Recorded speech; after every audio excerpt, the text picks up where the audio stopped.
Hey everybody, how you doing? I wanted to do kind of a more formal video with for the last video I'm going to do with the Sigma 70 to 200 2.8 Sport. This is a really great lens. I didn't want to do this kind of, on the sidelines of a basketball game because I wanted to maybe take a little more time, be a little more thoughtful with the final verdict, I guess you'd say, as Dustin Abbott would say. This is a really great lens. As far as value for money, I really don't think it can be beaten, quite frankly. There are a number of well-known things about this lens. It is heavier than the Sony G Master 2 version, which I have here, which is the lens that I own and I use pretty much every kind of game. Every game I shoot, this is pretty much the lens I'm using. Wrestling is another story. I actually use a Sigma 105 f1.4 art lens for that because I need the extra exposure, frankly, because it's so dark usually when folks do wrestling. So I really need the 1.8 aperture, or sorry, 1.4 aperture to get me where I need to be with still having a decent enough frame. So what is there about this lens that it has to say for itself?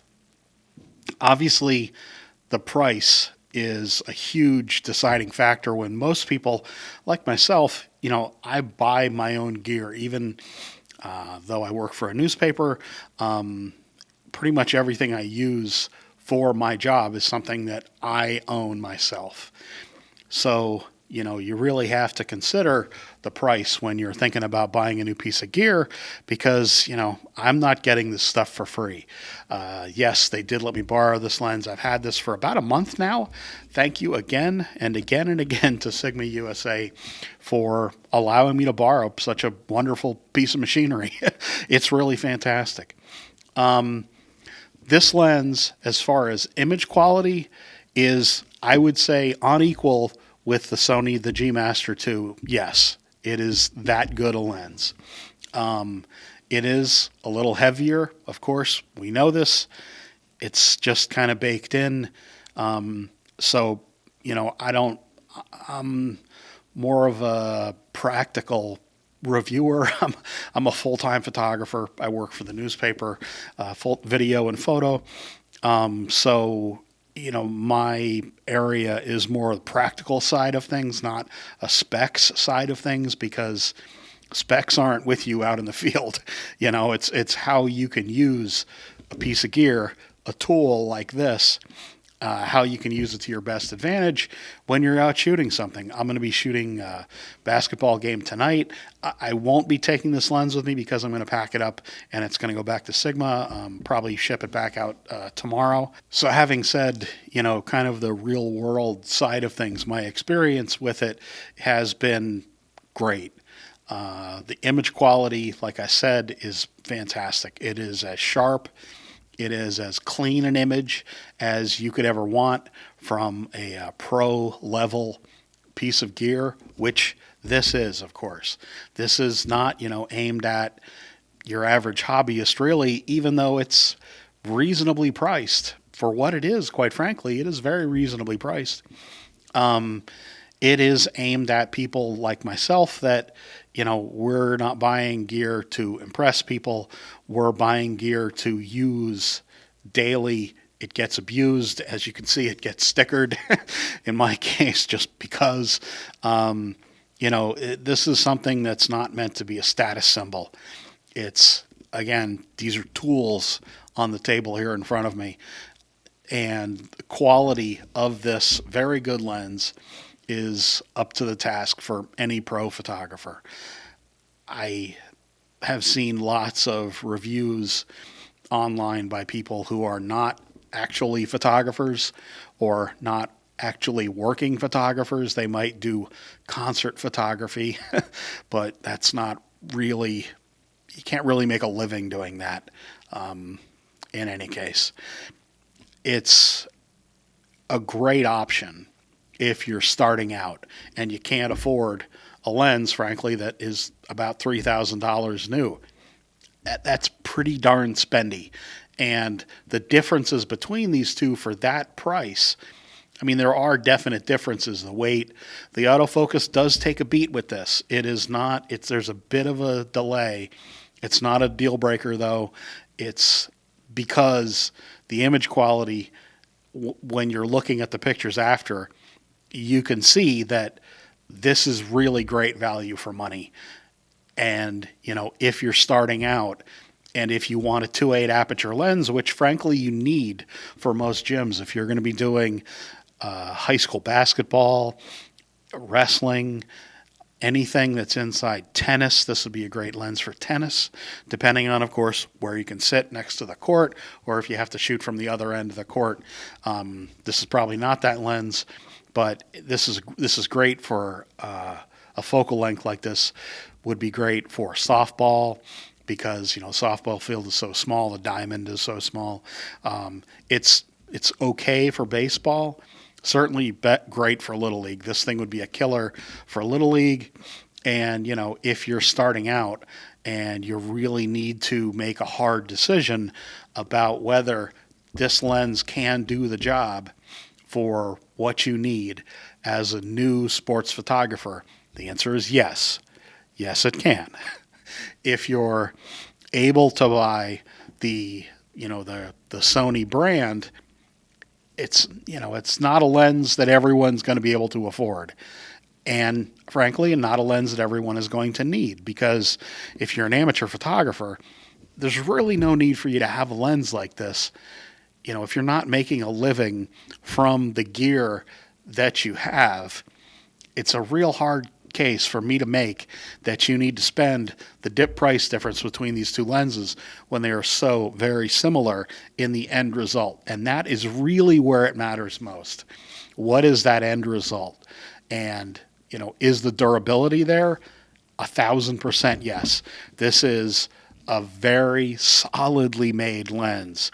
This thing, that's why it's kind of heavy, but this thing, the quality, the build quality that you get is extraordinary for the price.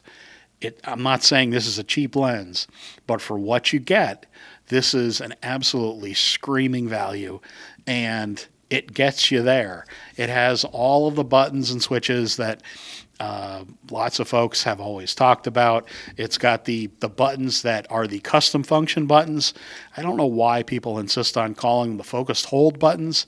Probably because they're not actually using these lenses and these buttons for what they're intended, because these are customizable buttons, as you should know, that especially with Sony, you can customize to just about anything.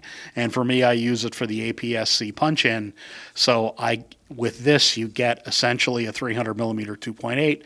Obviously, yes, with a bit of resolution loss, but you get such versatility with this guy that that quality, that build quality, obviously I meant the image quality and the build quality, of course, and the price. It really makes this thing stack up incredibly favorably when you look at it, especially for someone who's a hobbyist, someone who loves shooting, but isn't doing this for a living. This is your lens. This is an amazing lens. To be fair, most people can get by with a 70-200 f4. You don't really need the 2.8, and even less and less so now with the image quality that a lot of cameras have, especially the Sony stuff. You can shoot at 10,000 ISO. I do it all the time, and I get pretty reasonable results for my needs compared to what I had to shoot with 20 years ago with the original D1 Nikon or the 1D from Canon or the D30 that I own or the 40D that I own, the 60D that I own. There's a hard case. It's a hard time to make the case that lenses now and chips now, you really need a 2.8 aperture, because you almost kind of don't, quite frankly, especially if you're an amateur photographer. If you're working and doing massive prints that need to have as little grain as possible, Okay, maybe, but there's so much manipulation you can do in Lightroom, for example, or with other noise reduction apps. It's a really hard case to make now that, for a very, very small percentage of people that really need a 2.8 aperture. I'm close to not being one of those people because, aside from my 2.8 that I use in a situation like tonight when I'm going to do basketball, for field sports, for example, the 200 to 600, 5.6 to 6.3 is perfectly adequate, and I just go up to 10 or even 12,000 ISO. And for the paper and for online, those pictures look fine. So I got off on a bit of a tangent, but that is to say, it is a very hard case to make that unless you're shooting full time, unless you're a working professional photographer, that you need a 2.8 lens, and certainly that you need to spend $3,000-ish on a lens like this. It's really hard to make that case, quite frankly. And this lens makes it even harder because it is just such a great lens. It really is. Thank you again to Sigma USA. I am obviously a pretty small YouTube channel. I have another channel that's got a decent following, but this is my photography channel. And I'm still hovering around 130 subs. So for Sigma USA to take a chance to lend me a lens like this on a fairly extended review for an extended period of time really means quite a bit to me. Yeah, I just wanted to do a video in the studio here just to get the best possible video quality and to be able to think deliberately about what I'm going to say, not during the basketball game or at a wrestling match, kind of on the sidelines. In any case, thank you very much, folks, for watching. I appreciate all the likes and the comments. And if you like these videos, please subscribe to the channel. And hopefully you'll be seeing more reviews from Sigma. I think you probably will. See you later, folks. Thanks a lot.